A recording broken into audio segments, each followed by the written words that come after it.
Imagine you're in a dark room alone, and suddenly it feels like something unseen is watching you. Your heartbeat rises, your breath shortens, and a quiet thought appears in your mind. What if I'm not alone? For centuries, people have felt this same fear.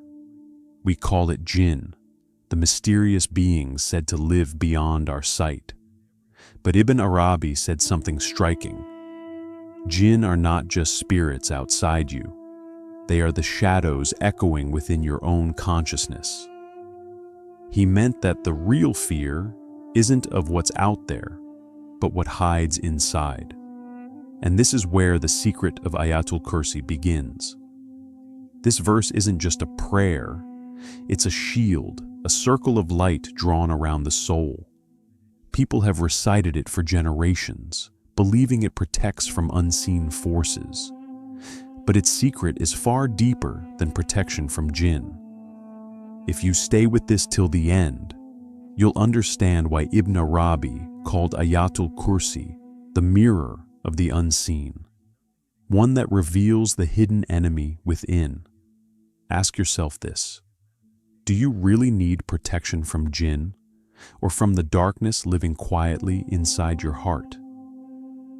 We've all heard Ayat al Kursi since childhood, recited by our mothers at night, whispered before travel, written on the walls of homes. But why this verse? Among hundreds in the Qur'an, why did this one become the shield against fear? Ibn Arabi explained that it's because Ayat al Kursi opens the doorway to truth. It's not just about safety, it's about awareness. The verse speaks of Allah's absolute power, His infinite knowledge, His unbroken presence over all creation. When you truly understand it, fear itself begins to lose its power. The one who recites it doesn't just seek protection. They realize that nothing can exist outside God's command. So what are we afraid of? The unseen? The unknown? The verse whispers, nothing is hidden from God. Even the jinn cannot move without His will. Once the heart understands this, the shadows lose their hold. But Ibn Arabi went further. He said Ayat al Kursi also exposes the jinn within, the invisible forces of ego, envy, anger, and obsession. These inner spirits whisper and feed on our weakness. They cloud the heart, making us react, rage, and fear. When you recite Ayat al Kursi with meaning, it silences those voices. It floods the heart with light, washing away the hidden darkness that clings to thought and emotion. The verse becomes both an armor and a mirror, protecting you from what's outside and cleansing what's within. Think about the moments when you've woken up in the middle of the night with no reason, your chest heavy, your mind uneasy. That's not just superstition.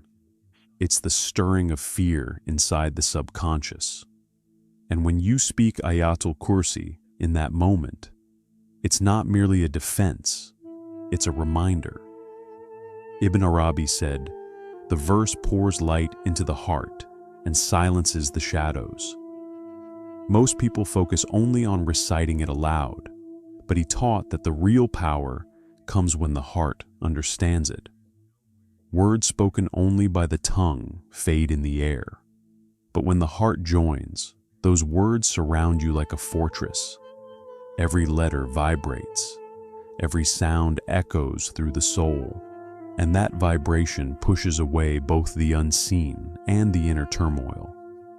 That's why Ayat al Kursi is called the shield of two worlds, protecting from what moves around you and what stirs within you. Many debate whether jinn are real or myth. Ibn Arabi said they live in a world parallel to ours, unseen but alive, thinking, believing, disbelieving, just as humans do. Their invisibility feeds human fear. They whisper when your faith weakens. They enter through your emotions, through anger, greed, or despair. he explained. They wait for the door of the soul to open through weakness, and they enter through desire or fear. That's why Ayat al Kursi seals those doors. When you recite it, you don't just call protection. You affirm that power belongs only to Allah. That recognition alone frightens all that moves in shadow. It's like locking your house at night. You sleep differently knowing the door is secure. Ayat al Kursi locks the spiritual door. The unseen cannot cross it once it's sealed with the remembrance of God.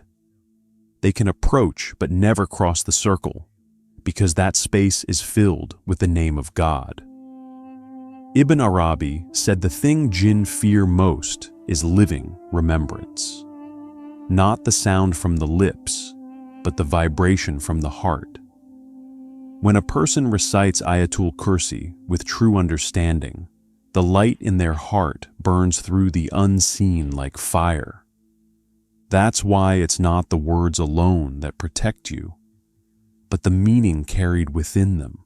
Jinn come closest at midnight when the heart loosens between sleep and waking. In that thin moment, whispers try to slip in through distraction and fear. But Ibn Arabi taught that whoever recites Ayat al Kursi in that hour closes themselves inside a fortress no being can pass. Imagine you're sitting in darkness, feeling uneasy for no reason, and then you recite it. It's like a lamp lighting from within, driving away what's around and calming what's inside. Ayat al Kursi isn't just a prayer, it's a declaration. It tells the unseen, I belong to God's protection. When that truth echoes, no jinn, no force, no shadow dares to come near. The night is when the human soul feels most fragile. Thoughts multiply, fears grow louder. Yet Ibn Arabi said, night is also a doorway. When outer noise fades, you finally meet your inner self. But in that silence, temptation also lurks. That's when this verse becomes the light of the soul's lantern, cutting through unseen paths. The Prophet said, whoever recites Ayat al Kursi before sleeping, a guardian angel is sent by Allah to protect them until dawn.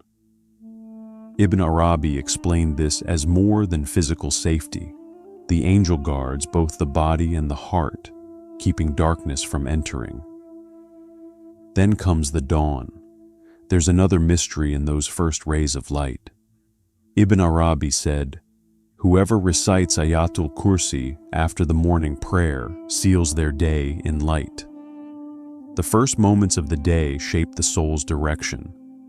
When you begin your morning with remembrance of divine power, that awareness follows you like armor.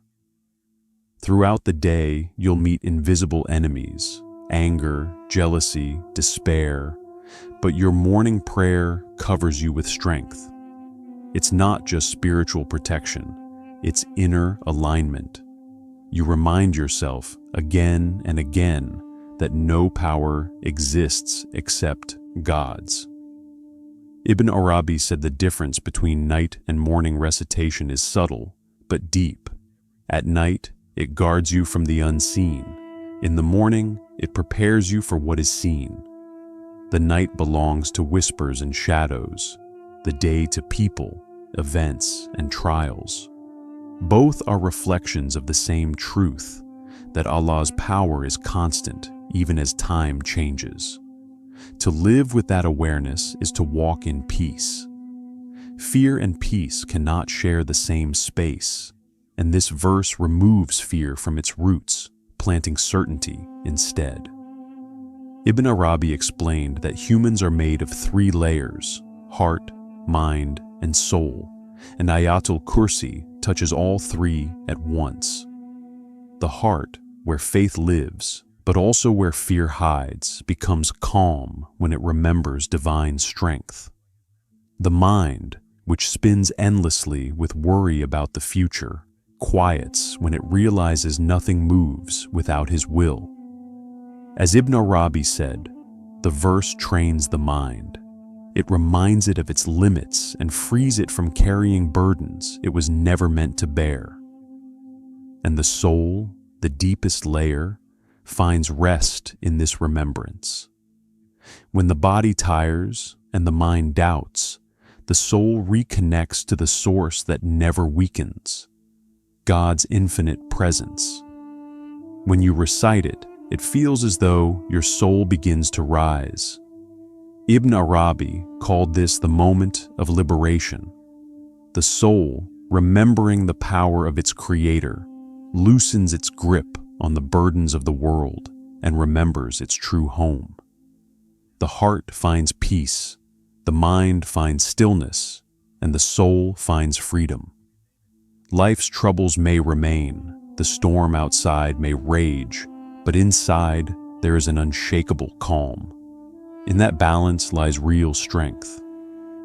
Ibn Arabi said, "With the heart man loves God, with the mind he knows him, with the soul he meets him." Ayat al Kursi lights all three paths at once. It's not just a prayer for protection. It's a way to transform from within. It clears the heart, sharpens the mind, and frees the soul. That's why for centuries, saints, scholars, and ordinary people have carried this verse at the center of their lives. They knew it isn't simply read, it's lived. But Ibn Arabi emphasized a deeper truth. It must move from the lips into the heart. He said, "Whoever carries Ayat al Kursi only on their tongue feels its light for a time.